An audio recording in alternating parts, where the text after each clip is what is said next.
Before we get started, I wanted to do a little bit of a precursor and say that goth is a music-based subculture. Now, the reason I'm saying that is at the moment, there is a huge media buzz around the fashion, portraying it as a fashion movement.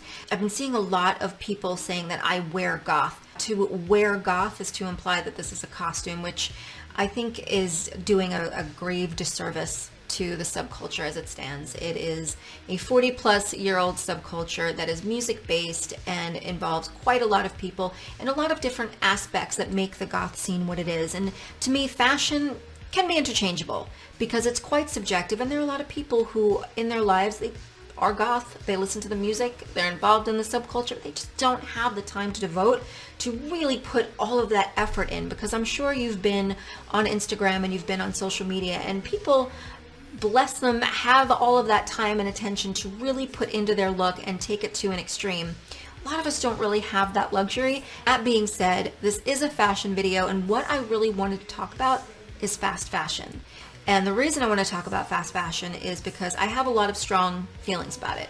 Because particularly for me, there were periods in my life that if I didn't rely on fast fashion, I wouldn't have clothes at all. And this is a lot of people find themselves at a point in their life where they really do have to rely on it because maybe you don't have thrift stores in your area. There are other factors, but we're going to get into that. So I have been a fashion fiend my entire life. I love fashion. It is my form of expression. It is my art form. It took me a long time, despite being a child, that I got involved in my love of fashion. I didn't get my first sewing machine until I was 30. I kind of got my first sewing machine hand-me-down, given to my mother, who gave it to me when I was a teenager, but that was swiftly taken away by my sister, who took a wooden fan, Japanese fan, off my wall, put it into the sewing machine, attempted to sew over it, and then it was dead from that point on. So that was my one and only chance at a sewing machine for at least another decade following that. So finally got a sewing machine, learned how to use it, and I took it from there. It took me a long time to figure out how to hand sew. It's not an easy thing. A lot of people, it comes very naturally to them. It never really came very naturally to me. Now, thrift stores are another thing that I really focused on, because the two places that I got all of my clothes growing up were thrift stores and your fast fashion stores. And for me, those were stores called Mandy, Rainbow Shops, Dots, Joyce Leslie, and then you had your stores in the mall like Forever 21, but that came like a little bit later, 579. But these were all clothes where an article wouldn't really exceed anything more than, say, $10, $15 for a shirt, which is still a little bit steep when you're a teenager, and it got even steeper when I reached the age of 20. So when I reached the age of 20, my father died. And after my father died, my whole family dynamic changed. My world was completely thrown into upheaval because I was not at any point prepared to go out into the world, but I had to. So within a few weeks, I went from kind of family life, living at home, and suddenly moving in with my boyfriend, having an apartment, working full-time, learning how to cook for myself, and never really seeing my money ever again after that. Because before that, I had a series of part-time jobs, and whatever money I had, I would throw some money to my family. I would spend money going out with friends, buying music, and then whatever I had left over, I would buy clothes. I would get clothes from these fast fashion stores. And thrift stores weren't great. We had them back then, but they weren't anywhere near what they are today. They're amazing today, because today you can build your whole look. You can build an entire wardrobe given enough time and do it really budget friendly. Spend pennies basically and really build a wardrobe using just thrift stores alone. But the caveat is you need to have a thrift store in your area.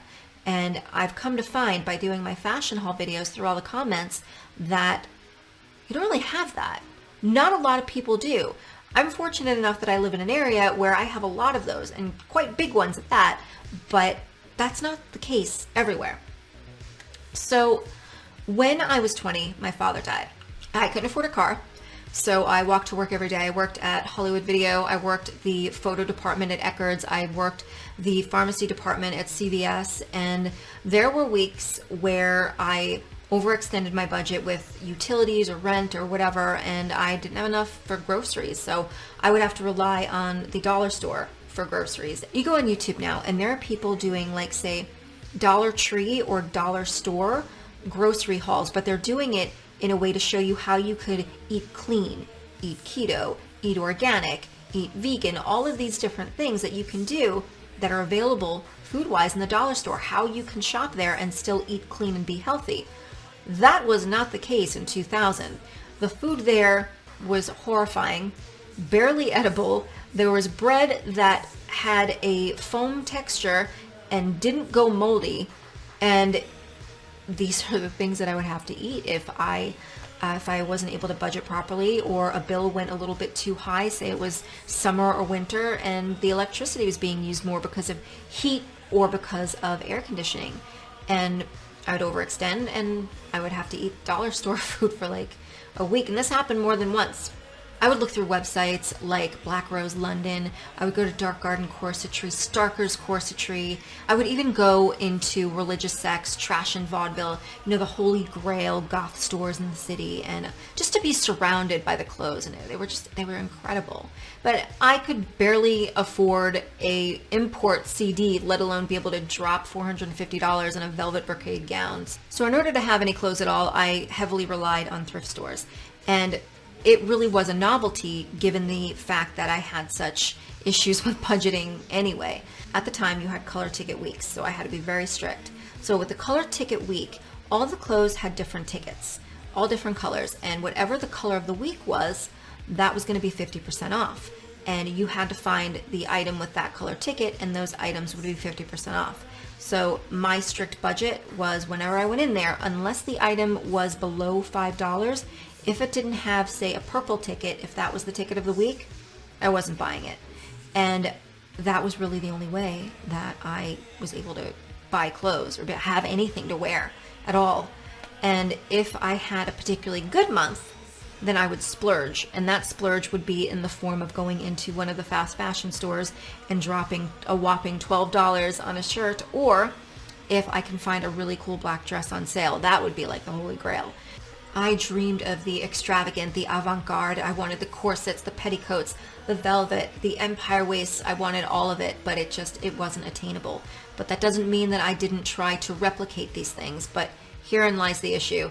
My skills are not great, and I really do need to work on them. However, when you have very minimal clothes to work with as it is, and those clothes are so hard for you to come by, it's very difficult to find anything to DIY when any mistake that you make means you're down one article of clothing.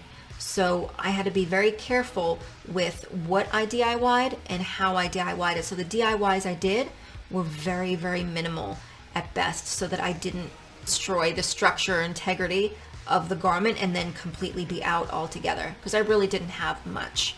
And that's where I learned to really focus on accessories. So you'll notice it's something that I do quite a lot now. And I think it's because of that I don't like clothes that are too obvious. I don't like things that are too easy, like those pre-packaged Goth in a box looks, or even when you go and find these dripping bell sleeve velvet gowns and things. It's too easy. I kind of require more of a challenge now, and I think that's where it came from, because I had to take these very simple, very staple, basic things, and I had to make them look extravagant, and I used accessories and different types of ornamentation to do that.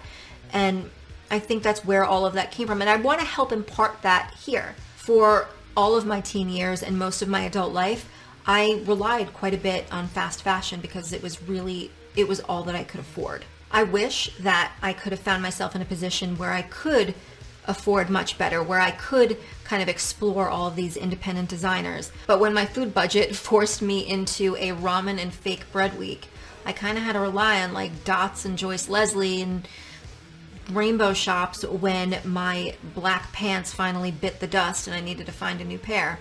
Because not only were they my everyday pants, but they're also your work pants. Because everywhere I worked that had a uniform, it was the uniform top, and I needed to provide my own black pants. So not only was I wearing them in my everyday, but I was wearing them to work. So I really did rely on it heavily. So I get it.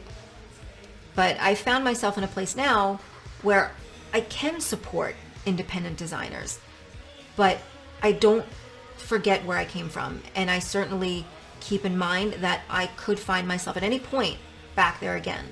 Today, I live in a place where thrift stores are huge and ubiquitous. I am pretty damn savvy when it comes to Depop, Poshmark, eBay, but again, that doesn't mean that I forgot where I came from.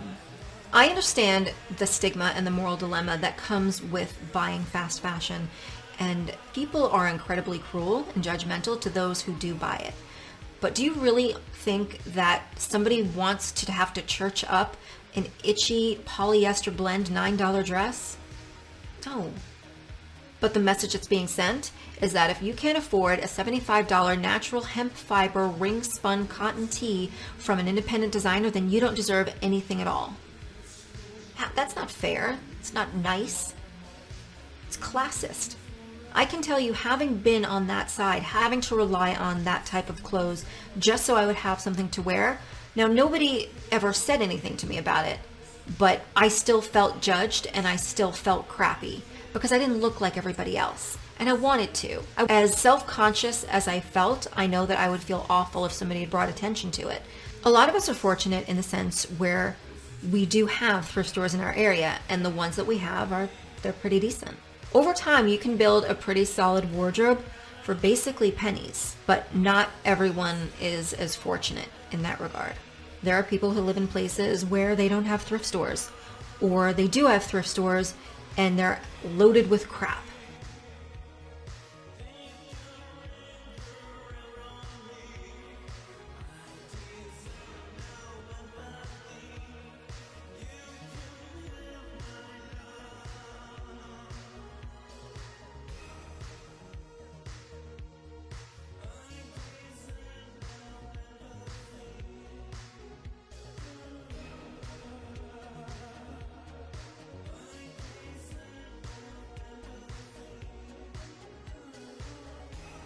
So what do you do when you're limited on funds? You don't have a thrift store with anything useful in it. You have zero sewing skills or the time to implement to try to make yourself anything.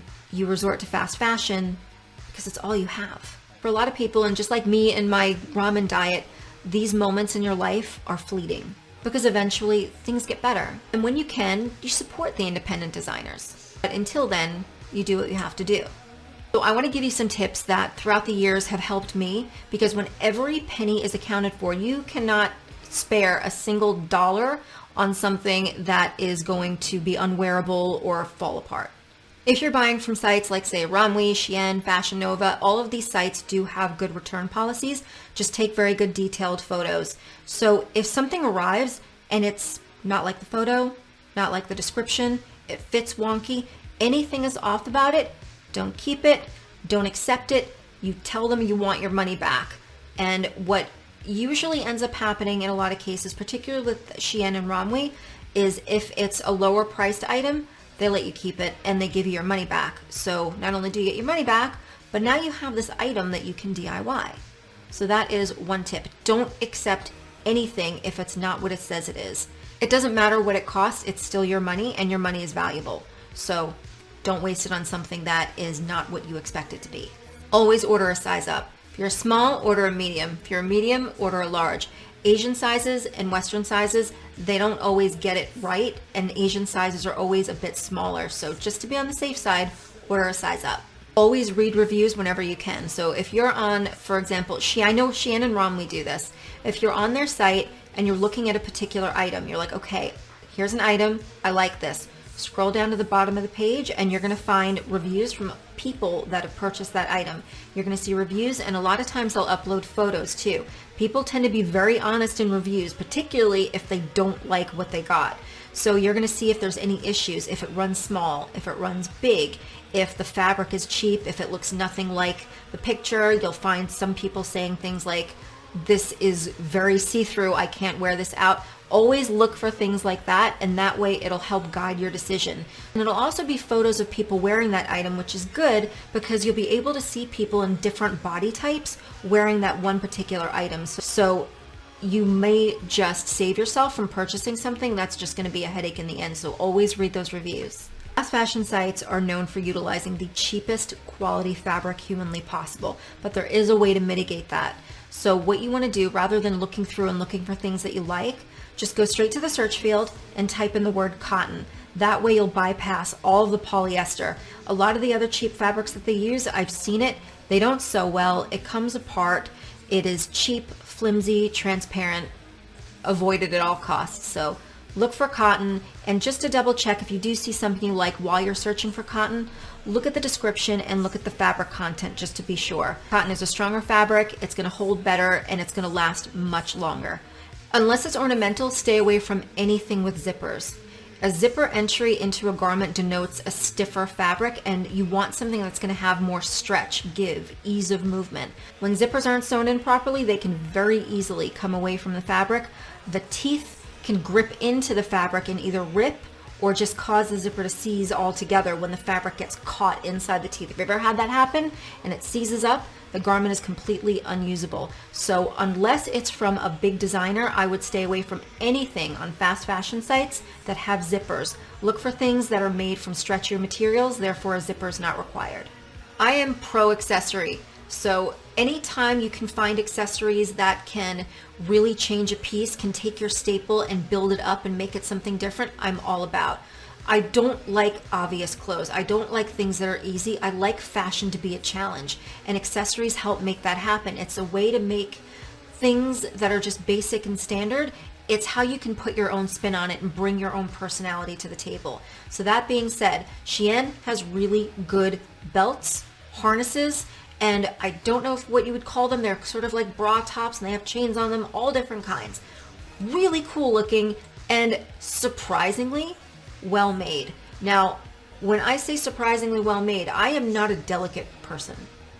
I don't saunter into a room. I explode into it. So the fact that I've been wearing these things and I'm aggressive and nothing has broken, nothing has even flinched, that is a testament to its quality, which surprisingly, since I've gotten other things from Shein like clothes and a strap broke and my right boob fell out. Fun story. So if I can say that about the accessories, trust that they are good. And they're also incredibly inexpensive. But as far as accessories are concerned, stay the hell away from their rings. They're awful. They will turn your fingers green. They bend. There are other silver necklaces. Be wary.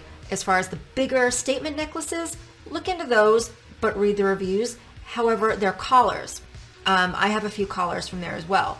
Also very good quality. But again, as with everything, read the reviews. So following this video, there's going to be a Shein haul, and they're going to be really mad. I haven't done a Shein haul in a good 2 years, and one of the main reasons why is because their quality went way downhill. So when I first started doing things with Shein was back in 2017, and they sent me a message. They wanted to do a cooperation. They wanted to send me some clothes, and I do a video and I get free clothes out of the deal. Back then, they were well made. I have a cotton tunic that I still have to this day, and I would wear it to work every single week because it was like the perfect shape for work. Actually, here's a picture of it.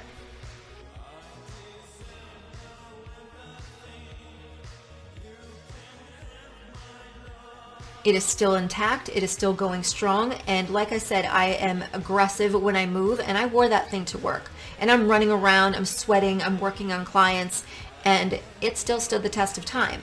That was 2017. Fast forward, and I've had things start to fall apart on me.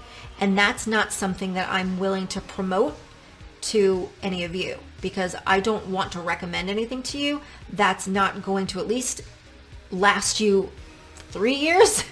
Let alone 3 minutes. So they contacted me, wanted to send me some stuff, and I said, all right, well, they've added a few new lines, one in particular called Daisy, which boasts to have higher quality. Now, my way of judging how good a quality item is how good your cotton is, and they have a lot of cotton. I'm going to check that out. So I'm also trying a few other items, and I'm going to be dead honest. I'm going to open the packages here. I haven't opened it. I haven't touched it. And I want to open it on camera, and I want to tell you honestly what it feels like. I'm going to go through the fabric. I'm going to go through how well it's sewn. I'm going to go through everything and tell you whether or not I recommend any of it. Like I said, Shann's probably going to be mad, but I would rather be honest, because if I'm going to help people that have to rely on fast fashion, I at least want to help you find things that are going to be quality, because having been there before, having had to rely on it and know that you spent $10 that could have gone toward groceries on a shirt that now completely fell apart after one wear, I don't want to recommend that to you. So expect that one next. And like I said, I hope this has been helpful, and I'll see you next time. Bye.